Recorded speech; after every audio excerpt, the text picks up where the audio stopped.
Good afternoon, coaches. This is Coach Anthony Williams, founder and CEO of Connected Athletics, which is a new startup company based here in Austin, Texas. We are in the business of creating a platform to help student athletes connect with each other, to build their network, to connect with college coaches during the recruiting process, and to help them develop their brand as they transition from high school to college and either into the NFL game or into a career in their major. We've got an exciting guest today who literally for the first time, he got his first major offer in like the last 15 minutes. He's one of the top tight ends in the 21 class out of here, LBJ, Early College High School in the Austin, Texas area. Brendan Jones, I know you're pretty excited, but how are you doing right now? How you feeling? I'm actually very ecstatic right now. I just had to calm myself down before the interview started. I mean, with the COVID-19 thing, all my family's here, so we're all pumped up right now. We're all trying to remain calm so we can get through this interview and be good. Man, I'm so happy for you and your family. As a father, a former player in college and coach, and a family of 4 kids I put through D1, I know how exciting it is to get that first offer. So once again, congratulations to you and your family. Thank you.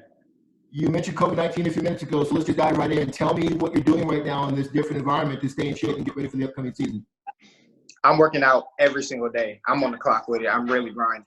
I have a personal trainer. His name is Eric Flores with Fitness Flow, and we're doing real good. We're working every single day. And then our workouts are not just regular push-ups, sit-ups. So we're grinding, man. We're squatting, power cleaning. We're using all of our resources. We got tires in the back. We got speed ladders. We're doing everything to stay in top-notch shape for me so I can be ready for next season.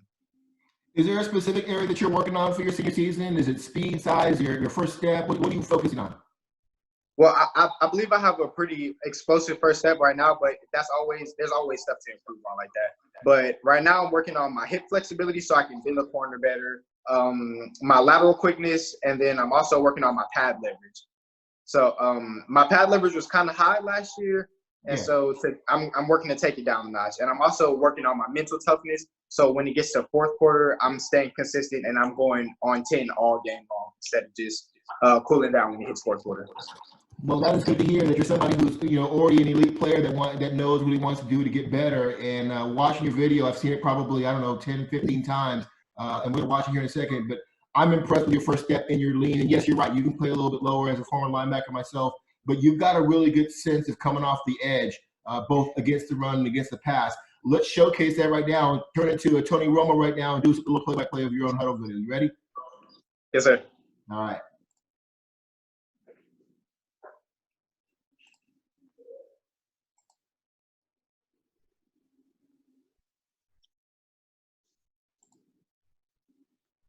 Can you see it, Brandon? Yes, sir. Okay, let's start.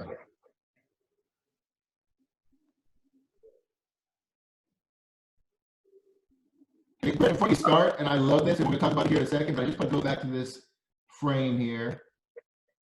Hold on 1 second.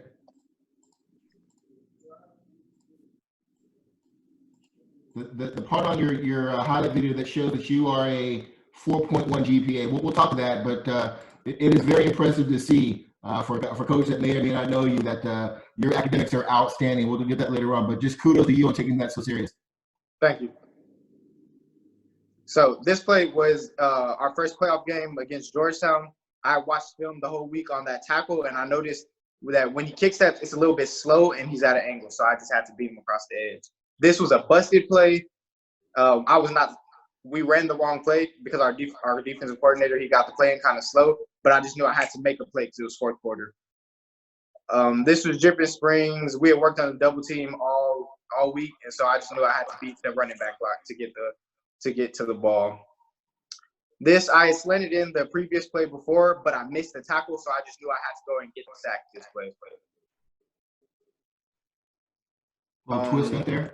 This is our twist game with my favorite D tackle, Ed.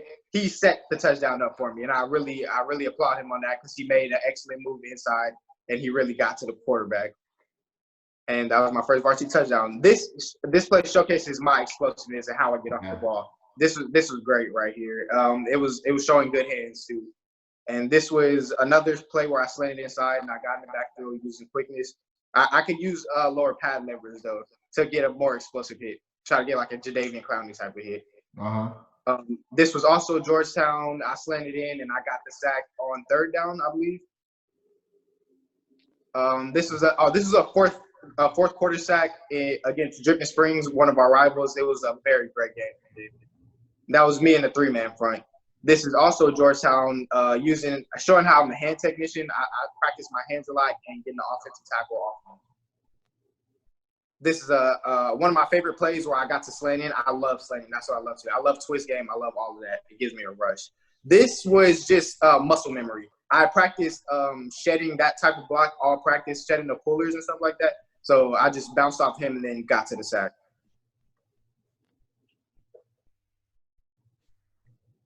This is another twist game. I love twist game. Yeah. I was too high again on this play, but my pursuit is so high, I feel like I can still go get him even if I'm missing the first time. But I should have had lower pad leverage coming in. And this is me always getting to the ball on a fumble recovery. Good stuff. So, as a former linebacker, I love how you're describing your play and that you know about your pad leverage and your pad level and holding off the edge and playing inside. I could tell that you are a technician of the game. That is high respect from me on that. You did a great job on that.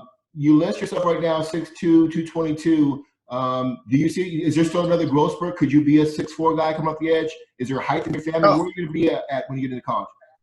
100%. I already believe that I'm going to end up being a 6'4" guy. My granddad is 6'5", and my mother is tall for a woman. So I already believe that I'm going to hit another growth spurt. It's just right now I'm playing at 6'2", so I feel like I need to be more of a technician type of player because what I lack in height, I have in my IQ, my speed, and my hands.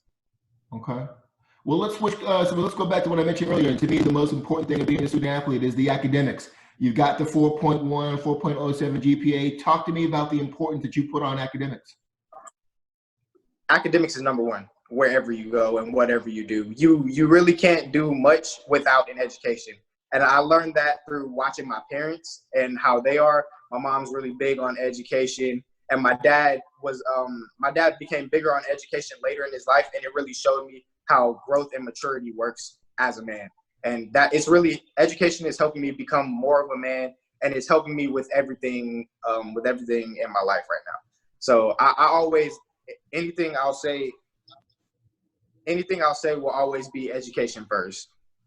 Okay. Were you always good in school, or was there a time where a teacher or a counselor or somebody influential in your life kind of turned on the light, like, hey, let's get these academics up to the same level as your athleticism? No, sir. I've always, since the day I was born, been education first. And I really applaud my mom and my grandma and everybody in my family for keeping me at such a high standard academically. Do you have an idea what you might want to major in when you get to the college level? That's the part of me that's difficult. I'm very indecisive when it comes to that. One day I want to major in business.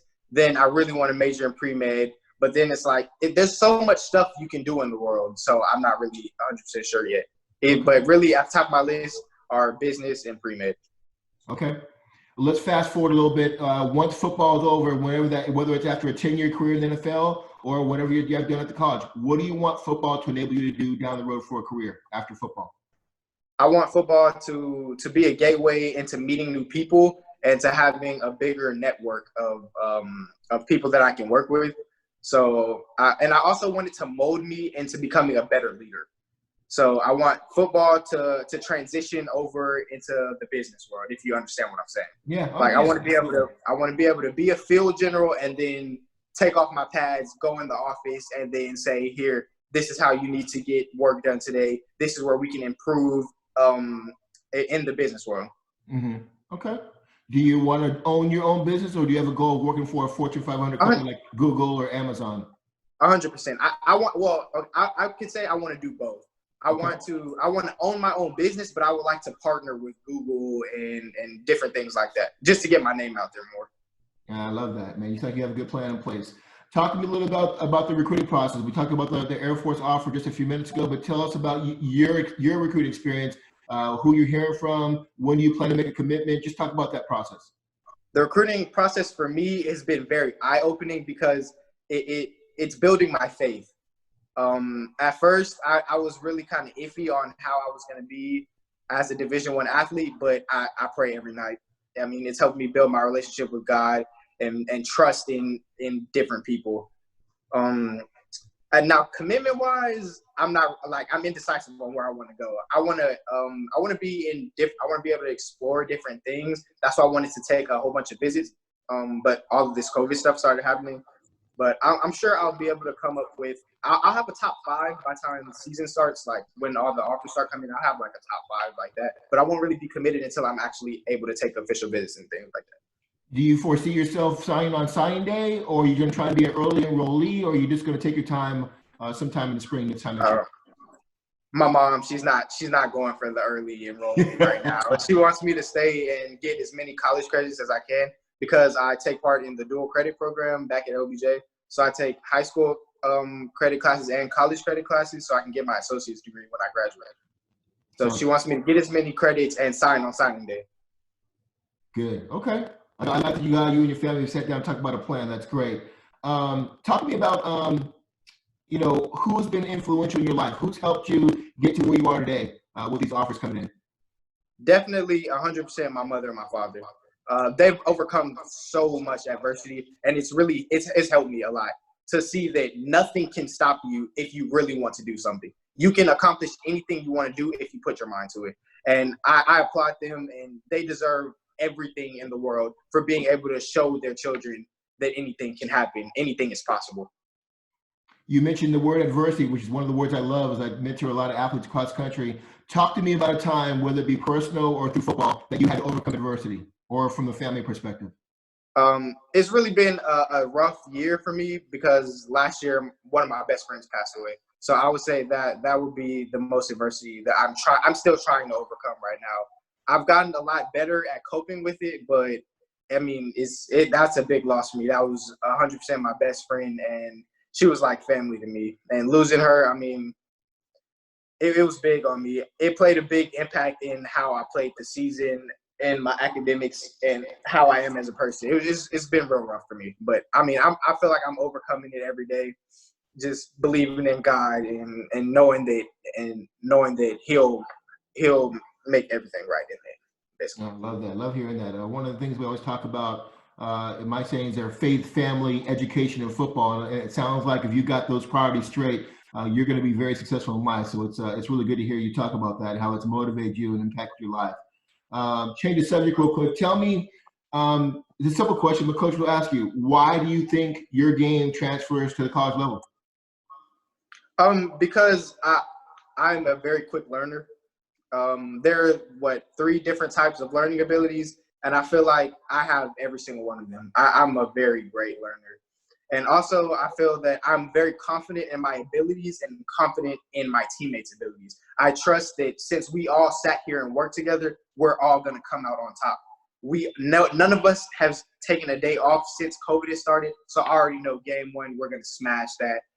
Playoffs, we're definitely going very far in it. And I just know that my brothers can work. Since my brothers are working, I'm working. Since my brothers are going to play good, I'm going to play good. I 100% believe that in my heart. And also, I keep a very level head during adversity and during games. And I'm great. If you watch my film, like play-by-play, you can see me run over to the sideline, calm down Makuba after he's played offense and defense, and just and make sure my coaches are good. Just making sure the team is straight throughout the entire game. Nobody's going 10. Everybody's simmered down and playing football exactly how it should be played. I've talked to 2 of your teammates. I interviewed Andrew and Latrell, and that same kind of energy that you're talking about is something they also mentioned, that there's a very big focus on coming together and really maximizing the talent that you guys have on the team. Talk about what it's like to play with 2 other elite athletes. I'm sure there's more on your team, but those 2 specifically. That is 100% a blessing. Like, I don't know if you've ever heard the phrase iron sharpens iron, but That's exactly what it is. They're more of the DB types, so I don't really get to go against them at practice, but they're here mentally. Their mentality sharpens my mentality. I've became more of a dog type player. I've became more of a tougher type of dude just based off Latrell's confidence and his willingness to go 100% all the time. I get from Andrew that you got to be at the top of the food chain during everything, whether it's practice, going to get water, or just jogging off the field. You have to be on 100 to be a Division I collegiate player. And I really believe that from practicing and playing with them and growing up with them since I was younger.